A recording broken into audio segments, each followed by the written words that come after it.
Olá, queridos, está começando mais um vídeo aqui no meu canal, nesse quadro que eu gosto muito, que é o quadro A Bíblia Responde. Eu me proponho aqui, pela graça de Deus, a trazer respostas para alguns textos da Bíblia, que são textos onde existem interpretações ou entendimentos diferentes. E aí nós vamos para a Bíblia e vamos entender realmente o que a palavra de Deus vai nos dizer. E é você que vai escrever aí nos comentários se o que eu falei faz sentido ou não, se está correto ou não, se entendeu ou não. E aí você pode começar deixando o seu like no nosso vídeo. O like fortalece, dá engajamento e faz com que o YouTube entregue este conteúdo para mais pessoas. O texto que eu quero trazer para a nossa meditação e para o nosso entendimento é o que está em Mateus capítulo 22, versículos 35 ao 40. Um deles, doutor da lei, interrogou-o para o experimentar, dizendo: Mestre, qual é o grande mandamento da lei? E Jesus lhe disse: Amarás o Senhor teu Deus de todo o teu coração e de toda a tua alma e de todo o teu pensamento. Este é o primeiro e grande mandamento. E o segundo, semelhante a este, é: amarás o teu próximo como a ti mesmo. Então, diante desse texto aqui, muitos que querem apresentar a ideia de que Jesus aboliu a lei, apresentam o texto de Mateus capítulo 22, dizendo que dos 10 mandamentos da lei, Jesus resumiu tudo e apresentou 2 mandamentos, que é o amor a Deus e amor ao próximo. Sendo assim, não há necessidade de observar mais a lei. Será que é isso que o texto quer nos dizer? Olha agora o último verso, que eu não li de forma proposital, quando Jesus nos fala o seguinte: destes 2 mandamentos dependem toda a lei e os profetas. Analise só, se a lei de Deus fosse abolida a partir desses 2 mandamentos, amar a Deus e amar ao próximo, eu creio que a resposta mais adequada seria: a partir destes 2 mandamentos está abolida a lei e os profetas. Mas não foi isso que Jesus falou. No texto nós temos a informação clara que Jesus fala assim: destes 2 mandamentos, que é amor a Deus e o amor ao próximo, depende toda a lei e os profetas. Jesus está simplesmente falando que a obediência a Deus é uma obediência por amor. A nossa obediência e servidão ao outro, ela também deve ser por amor. Se eu amo a Deus, eu vou observar os seus mandamentos. Se eu amo ao próximo, eu vou observar também os mandamentos da sua lei que diz respeito ao meu relacionamento com o próximo. Além disso, nós podemos entender em Mateus capítulo 5, 17, que Jesus fala assim: não cuideis que eu vim destruir a lei ou os profetas. Não vim destruir, mas vim cumprir. Sabe o que é interessante desse texto de Mateus 5,17? É que aqueles que defendem que a lei de Deus, os 10 mandamentos, foi abolido, eles apresentam esse texto para confirmar isso, quando pega a parte do texto que diz: não vim destruir, mas vim cumprir. Então eles falam assim: já que Jesus cumpriu a lei, logo ela foi abolida. Mas olha o texto está dizendo, Jesus está falando de maneira clara: não vim abolir a lei, não vim destruir a lei, não vim abrogar a lei, mas eu vim cumprir. Então, se o cumprimento da lei não significa que ela foi abolida, o que significa quando Jesus fala que veio cumprir a lei? Em Hebreus capítulo 9, 22, nos apresenta o seguinte: sem derramamento de sangue não há remissão de pecados. É bem simples. O ser humano pecou e a única forma dele quitar essa dívida, essa pendência diante de Deus, seria através do derramamento de sangue. Ele precisava morrer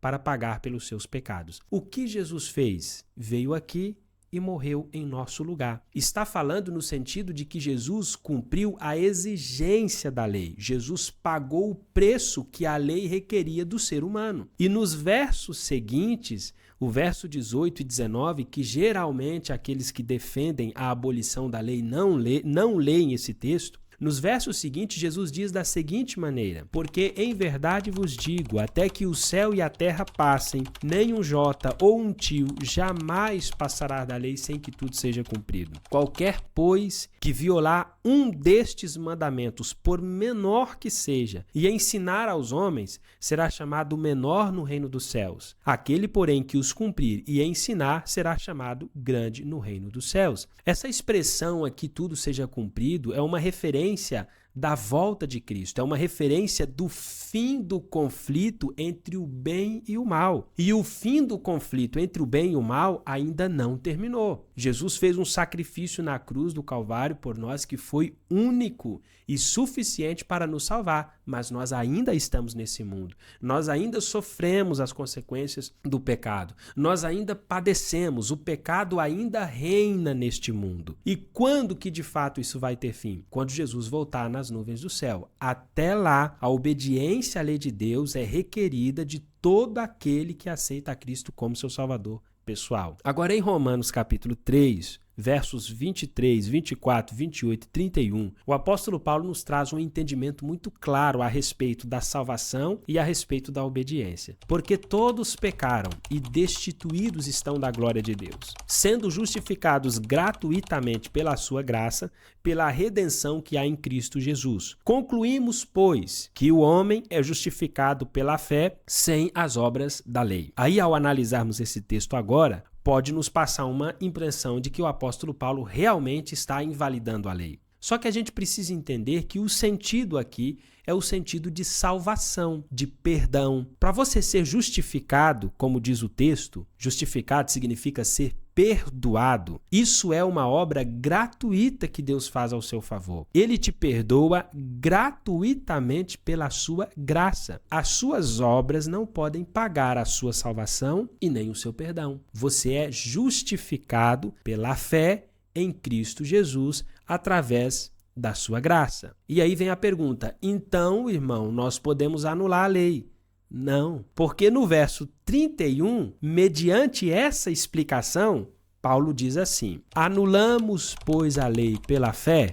De maneira nenhuma, antes estabelecemos a lei. A salvação pela graça de Cristo, o perdão que Cristo nos oferece, não justifica a abolição da lei, porque nós somos salvos para termos uma vida de obediência. O fato de você ter sido justificado, perdoado e salvo por Cristo e pela sua graça não anula a sua fidelidade à obediência à lei de Deus. Por isso, em João capítulo 8, versículo 11, quando a mulher adúltera ela é apresentada diante de Jesus, Jesus olha para aquela mulher e diz: nem eu te condeno.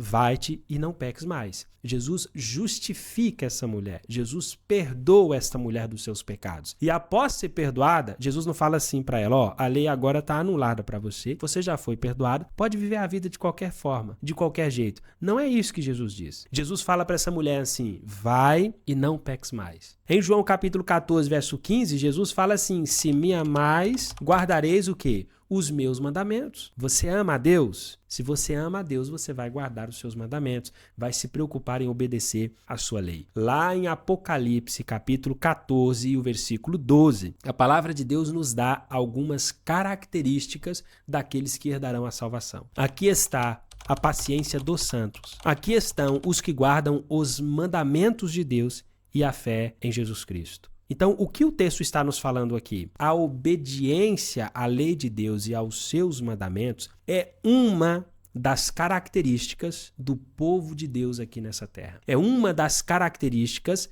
do remanescente aqui nesta terra. Essa mesma característica é apresentada também lá em Apocalipse, no capítulo 12, versículo 17. O dragão irou-se contra a mulher e foi fazer guerra com o restante da sua semente, os que guardam os mandamentos de Deus e têm o testemunho de Jesus Cristo. Querido, você que está me assistindo, você que está me acompanhando nesse vídeo, eu quero dizer para você que Jesus não nos salva para vivermos na desobediência. Jesus nos salva para que possamos ter uma vida em harmonia com a vontade dele. Jesus nos salva para que possamos ter uma vida que cumpre a vontade dele. O ser humano foi feito para a glória de Deus. E esse Deus tem leis, princípios a serem observados por todo aquele que o aceita como seu Salvador pessoal. Mas, irmão, somos pecadores e não conseguimos guardar a lei. De fato, por nós mesmos não somos capazes de guardar a lei. Por isso nós temos o entendimento de que a graça de Cristo, ela não é apenas poder para você ser perdoado e salvo.